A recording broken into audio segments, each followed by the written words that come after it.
Ya, ya me puedo ir otra vez.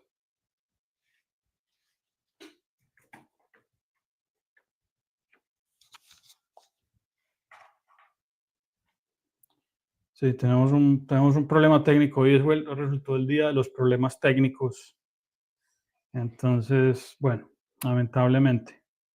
Bueno, primero que todo, otra vez me toca saludarlos y explicarles que el día de hoy no hubo transmisión temprano en la mañana porque tuvimos unos problemas técnicos y entonces, lamentablemente no hubo electricidad acá en la zona donde tengo el estudio.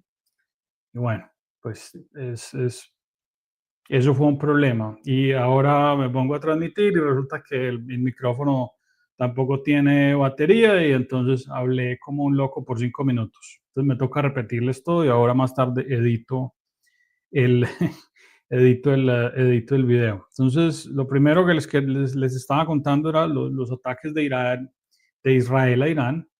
La razón es que Irán en este momento está desarrollando un programa nuclear y ese programa nuclear, pues es una amenaza en general para el Medio Oriente, no solamente para Israel. Los saudíes que están al frente, al otro lado, pasando el, eh, el Golfo Pérsico, ya lo anunciaron hace muchos años y dijeron, si Irán consigue la bomba atómica, nosotros nos toca conseguirla porque hay que generar equilibrio de poder en la zona. Pero el problema realmente es para los israelíes que tienen la bomba atómica, pero que además los persas están, parece que dispuestos a utilizarla en caso de que la consiguieran. Hay mucha posibilidad. Entonces, en este momento en el Golfo Pérsico y alrededor del Golfo Pérsico hay muchas fuerzas, hay, pues lamentablemente, hay portaaviones y en este momento se puede encender una guerra ahí. ¿Qué posibilidades hay? No se sabe. La estrategia de Israel es apostarle a un cambio de régimen internamente y por eso golpearon en estos ataques selectivamente a la Guardia Republicana. Pero los cambios de régimen no son estrategias, son tiros al aire, no sabe uno si va a resultar o no. Pero el otro tema del día, que es el tema del video, el tema de la transmisión el día de hoy, es que mientras sucedía todo esto con este muchacho Turbay, con Miguel Turbay, con Miguel Uribe Turbay, Petro levantó la regla fiscal. La regla fiscal es una situación muy seria porque la regla fiscal permite que en Colombia haya por lo menos un control de la inflación, que es que la inflación de por sí es mala, pero cuando se vuelve hiperinflación se vuelve aún peor y se vuelve una máquina de generación de pobreza, como sucedió en Argentina, como sucedió en la República de Weimar en los años 20, como sucedió en Zimbabue, cuando a los señores de Zimbabue se les ocurrió que el dinero que con los papelitos se podía pagar y que eso no generaba inflación. Bueno, es ese curso, es ese ciclo de la historia en el que la gente confunde la cosa con la representación de la cosa. El papel es una representación, pero no es el valor, no es el dinero como tal. Y entonces la gente se mete en la cabeza, gente como Gustavo Petro, se mete en la cabeza de que es que los papelitos esos que imprime el Banco de la República son en sí mismos la riqueza de un país y entonces la gente que es muy pendeja y no sabe nada de economía, yo incluido a los 6 años, le preguntaba a mis papás que por qué si había pobreza el banco no imprimía dinero. Eso es una cosa que uno pregunta cuando es un niño o cuando es de izquierda y no quiere saber nada sobre la realidad. Esa es la situación. Argentina pasó por muchas veces por hiperinflaciones, inflaciones, tuvieron que eliminar la moneda, cambiar la moneda, eliminarle ceros y no cambiaba y no paraba y no paraba y no paraba la situación. Porque en Argentina hubo un gobierno de izquierda fascista, de estilo peronista, que es lo que hubo en Argentina cuando Perón llegó, eh, y se quedó como ideología, la izquierda, la justicia social, los descamisados y todo eso, y se generó esa idea, esa desconexión entre el valor del dinero como representación, los papeles que uno ve como los billetes o las monedas, y el dinero como valor que representa bienes en una sociedad que produce. Eso en Colombia no se lo ha explicado a nadie, y entonces la gente cree que el Banco de la República lo que produce es riqueza. No, el Banco de la República tiene una imprenta, en esa imprenta se reemplazan las notas bancarias, lo que nosotros conocemos como billetes. Eso se llama notas bancarias, bills. En inglés el verdadero nombre, si uno lo tradujera al español, sería nota de cobro. Porque cada vez que el banco emite un papelito de esos, lo que le está diciendo a la gente es, usted puede utilizar este papel para intercambiarlo por unos depósitos en dólares que nosotros tenemos en las cuentas. Es decir, el peso colombiano es una cuenta de cobro que uno puede ir y cobrar en el Banco de la República y cambiarlo por dólares. Pero al mismo tiempo es una cuenta de cobro que uno utiliza como medio de pago en una economía y eso representa una cierta cantidad de bienes y servicios en una economía.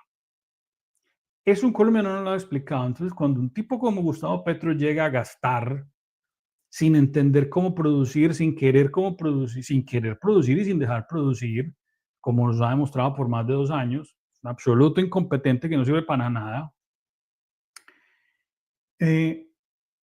llegan y gastan y entonces endeudan el Estado, endeudan y llega un momento en que nadie le presta al gobierno de Colombia. ¿Cuál es la consecuencia? La consecuencia es inflación. Mientras más notas de cobro, es decir, billetes hay en circulación, los bienes que representan esas notas de cobro valen más notas de cobro, es decir, valen más pesos, es decir, hay más inflación. Inflación lo tiene escrito en el nombre, se infla, es decir, adquiere volumen, pero no necesariamente representa más valor o más riqueza. Si usted tiene 10 Coca-Colas y 1.000 pesos, las Coca-Colas valen 100 pesos cada una. Pero usted tiene las mismas 10 Coca-Colas y tiene 1.000.000 de pesos, ¿cuánto valen las 10 Coca-Colas? Valen 100.000 pesos. Es así de fácil. Pero si usted además destruye la economía, mientras infla la moneda, ¿cierto? Mientras más notas de cobro hay por cada bien y además de todo, ahuyenta a los productores de Coca-Cola y entonces ya no hay 9, sino que hay 9, 8, y además esas 8 ya no las producen en Colombia, sino que además hay que importarlas. Entonces resulta que la Coca-Cola ya no vale 100.000, sino que además vale 200, 300.000. Eso es lo que pasa en Colombia, eso es lo que hacen los socialistas, lo han hecho desde Lenin, en la época lo que se llamó el comunismo de guerra. Causaron un desastre absoluto de la economía. Son un montón de hipsters y jíbaros y metedores de vicio, ignorantes y buena gentes, algunos de ellos que terminan asesinando millones porque no saben nada. Es, es una cosa increíble que la gente en Colombia no lo ha explicado, pero yo les quiero mostrar una vaina, una cosa que yo estaba escribiendo, un artículo que publiqué hace unos días en mi blog de Substack, porque quiero mostrarles una cosa que no es que estoy completamente seguro de que nunca se los he mostrado.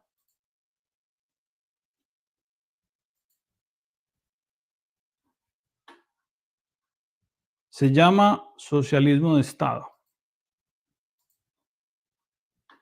Socialismo de Estado. Socialismo de Estado es un artículo que yo escribí, perdón, es un análisis de la plataforma política de Rafael Uribe Uribe. Esto lo publiqué hace unos días porque es uno de los documentos que he estado leyendo para un artículo mucho más largo, un ensayo mucho más largo, donde voy a explicar por qué Colombia es pobre, cuáles son los poderes que han intervenido en su pobreza, dónde fue que fallamos y por qué exactamente, y cómo se compara el proceso con Argentina, porque Argentina en el año 1853 tuvo exactamente una constitución muy similar a la que tuvo Colombia.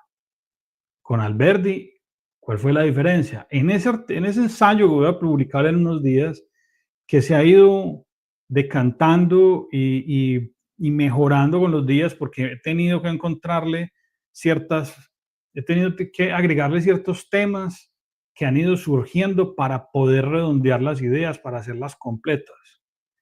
Entonces, yo les quiero compartir esto que se llama Socialismo de Estado. Este es un artículo, simplemente es un artículo académico, es un análisis en donde está el discurso de Rafael Uribe Uribe, es el discurso que dio en 1904, que se llama Socialismo de Estado. En ese discurso, Rafael Uribe Uribe cita a Marx, cita la encíclica Rerum Novarum, que también va a estar citada en el ensayo sobre laissez-faire y sobre libertarismo que estoy preparando. Y, y les quería compartir esto porque ese discurso de Rafael Uribe Uribe es la base ideológica del Centro Democrático. Yo les pido encarecidamente que dejen de seguir llamando al Centro Democrático derecha porque no lo es. Es una cosa que se llama socialismo de Estado. Y eso viene de Bismarck, que además de todo las ideas las tomó el Papa León XIII, que por cierto no es coincidencia que el nuevo Papa se haga llamar León XIV. Sigue esa misma línea de errores económicos. Le están echando un ojo a Latinoamérica porque con la llegada de de Javier Milei se deben haber aleteado mucho. Entonces, yo quería compartirles esto y mostrarles algo. Y es que esta pieza de este discurso de Rafael Uribe Uribe tiene muchísimas cosas dicientes, pero tiene una serie de mentiras que son muy difíciles de detectar. Entonces, de esto quería hablarles. Bueno, yo les dejo esto.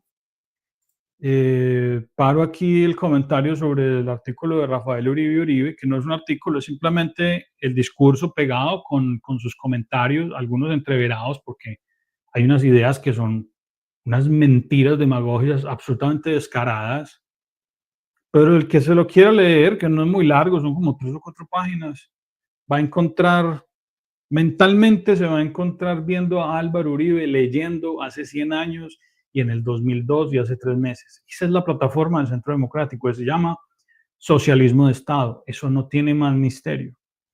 Y todo el que siga diciendo que el Centro Democrático es de derecha, miente, sabiendo la verdad, miente. Si sabe esto y lo repite, miente. Entonces, ahí se los dejo.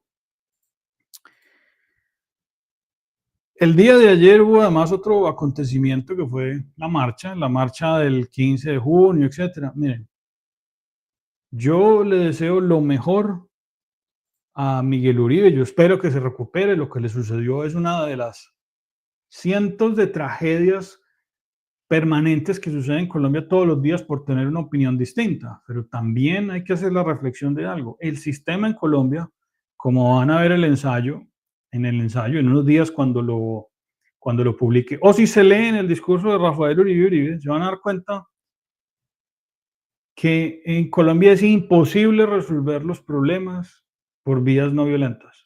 El sistema está diseñado para eso. Es así de sencillo.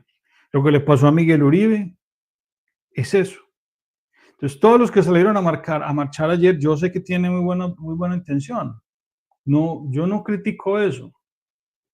El problema es que cuando uno sale a marchar por un sistema en el que si participa lo matan, entonces uno termina convertido literalmente en un tonto útil. En un tonto útil de un sistema, sin quererlo. La gente no participa de estas cosas, no va a las marchas porque se llama a la gente. Yo creo que la gente que fue a la marcha no le desea el mal a nadie, ni siquiera, bueno, hay unos que odian a Gustavo Petro, pero muchos ni siquiera le desean el mal al tipo. Es que el tipo es la consecuencia no solo de la Constitución del 91, de un problema que les voy a explicar con la Constitución de 1886 y cuál es el verdadero origen de esa Constitución y las consecuencias que tuvo, comparado con el proceso de Argentina, que ahora es capaz de producir un presidente como Javier Milei. Todo eso que les estoy diciendo es para decirles una cosa muy sencilla. Cada vez que en Colombia hay marchas, Lo que termina pasando es que a la guerrilla le dan un proceso de paz y le dan más curules. Miren, las marchas en Colombia son parte de una estrategia que tiene toda la vida de la izquierda, de sacar la gente a la calle, de manifestarse, y eso desgasta.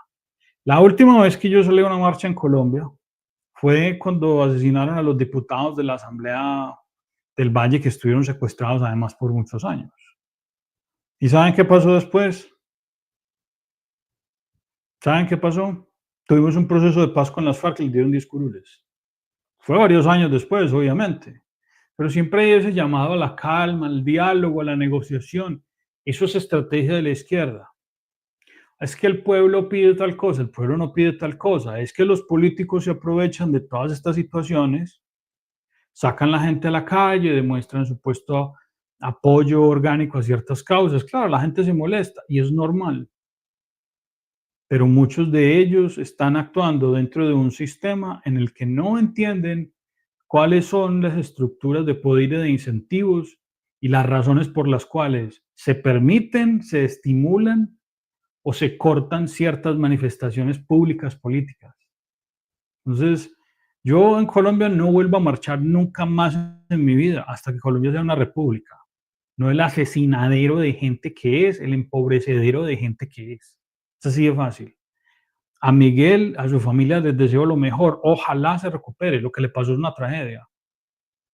Pero si no empezamos por entender cuál es el origen de la tragedia, no la arreglamos nunca. Y las marchitas no arreglan nada. Son sitios para oportunistas políticos, como vi montones ayer en Twitter. A cada quien le queda en su conciencia por qué hace las cosas. Yo le concedo el beneficio de la duda a los cientos de miles que fueron, pero no se sigan dejando utilizar. Bueno, eso era básicamente el programa del día de hoy. Disculpan la tardanza y disculpen el problema técnico al principio del programa, los primeros 5 minutos, yo los corto. Ahora que quede publicado, hago la edición y los corto. Y, y bueno, les dejo ahí la información sobre el Centro Democrático. Eso no es un partido de derecha, nunca lo ha sido, por muy buenas razones. En el ensayo lo voy a explicar por qué. Pero para el que quiera leérselo por anticipado, tener un abrebocas, pues ahí está el discurso de Rafael Uribe Uribe. Entonces, bueno, a todos ustedes, muchísimas gracias. Espero que se suscriban al canal, compartan. Y bueno, para todos ustedes que tengan una excelente semana. Yo me voy a dedicar a lo mío, que es Antioquia Libre y Soberana. Un abrazo para todos. Muchísimas gracias.